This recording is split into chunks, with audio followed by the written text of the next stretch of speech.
श्री स्वामी समर्थ. तुम्ही देवाची पूजा करताना किती अगरबत्ती लावता? 1, 2, 3 की 5? किंवा तुमच्या घरच्या परंपरेनुसार 7 अगरबत्त्या?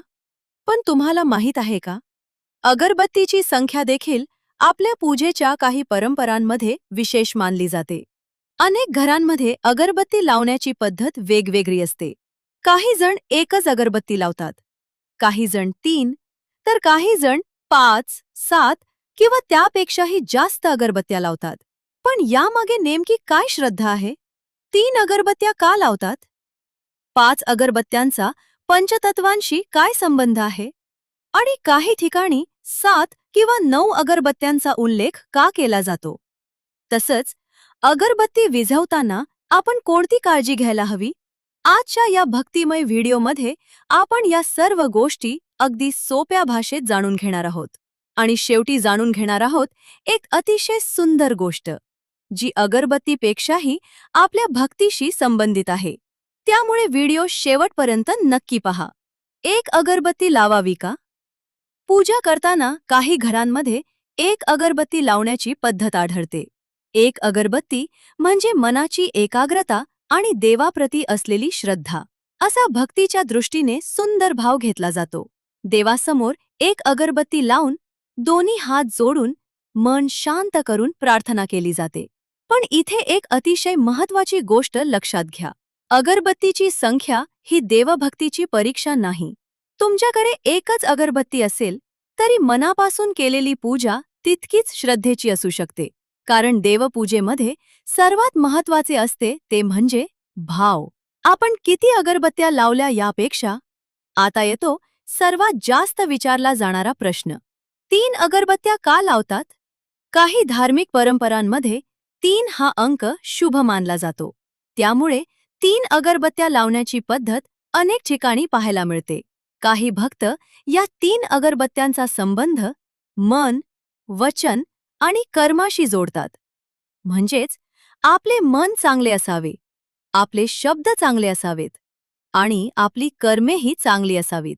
काही ठिकाणी 3चा संबंध देव, गुरु आणि धर्म यांसारख्या आध्यात्मिक संकल्पनांशीही जोडला जातो. म्हणून 3 अगरबत्त्या लावणे ही एक सुंदर प्रतिकात्मक भक्तीची पद्धत मानली जाते.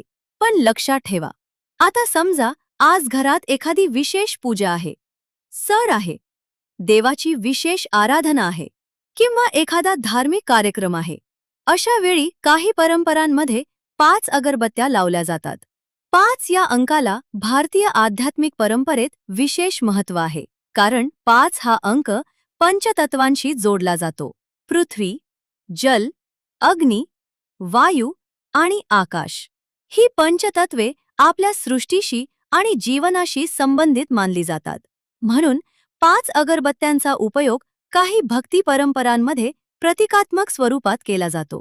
पण याचा अर्थ असा नाही की आता एक अतिशय महत्त्वाची गोष्ट, अगरबत्ती पूर्ण जळून संपण्याआधी ती विझवायची असेल तर काही धार्मिक परंपरांमध्ये तिच्यावर फुंकर मारून विझवणे टाळले जाते. यामागे श्रद्धेचा विचार असा आहे की पूजेतील अग्नी किंवा धूपाचा आदर राखावा. म्हणून अगरबत्ती विझवायची असल्यास ती सुरक्षित पद्धतीने विझवावी. पण यासोबतच सुरक्षिततेची काळजी घेणे खूप महत्त्वाचे आहे. अगरबत्ती पेटवताना ती स्थिर जागी ठेवावी आणि घरात अगरबत्तीचा धूर जास्त साचणार नाही यासाठी योग्य हवा खेळती ठेवावी. कारण भक्तीसोबत सुरक्षितताही तितकीच महत्त्वाची आहे. आता येतो आणखी एक रंजक मुद्दा. काही पूजा पद्धतींमध्ये अगरबत्तीची संख्या 3, 5, 7 किंवा 9 अशी विषम ठेवण्याची परंपरा आढळते. पण प्रश्न असा आहे, विषम संख्या का? याबाबत वेगवेगळ्या धार्मिक आणि सांस्कृतिक व्याख्या आढळतात. भारतीय परंपरेमध्ये विषम संख्यांना अनेक शुभ कार्यांशी जोडले गेले आहे. म्हणूनच काही ठिकाणी पूजा, नैवेद्य, फुले, दिवे किंवा इतर पूजा साहित्यामध्येही विषम संख्येचा वापर केला जातो. त्यामुळे काही भक्त अगरबत्ती लावताना देखील विषम संख्या निवडतात.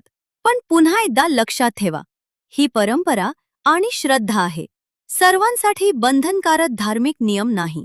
तुमच्या घरची जी परंपरा असेल ती श्रद्धेने पाळणे महत्वाचे. आता पाहूया 7 अगरबत्त्यांकडे. 7 हा अंक भारतीय संस्कृतीमध्ये अनेक ठिकाणी विशेष मानला जातो. सप्तपदी, सप्तऋषी आणि अनेक धार्मिक संकल्पनांमध्ये 7 या संख्येचा उल्लेख आढळतो. त्यामुळे काही भक्ती परंपरांमध्ये 7 अगरबत्त्यांनाही आध्यात्मिक आणि प्रतिकात्मक अर्थ दिला जातो आणि आपल्या चांगल्या आचरणातून निर्माण होते. आता येतो शेवटचा आणि सर्वात रंजक मुद्दा. 9 अगरबत्त्या. काही ज्योतिषीय आणि धार्मिक परंपरांमध्ये 9 हा अंक नवग्रहांशी जोडला जातो. त्यामुळे काही विशेष धार्मिक विधींमध्ये 9 अगरबत्त्यांचा उल्लेख आढळतो. पण इथेही एक गोष्ट लक्षात ठेवूया.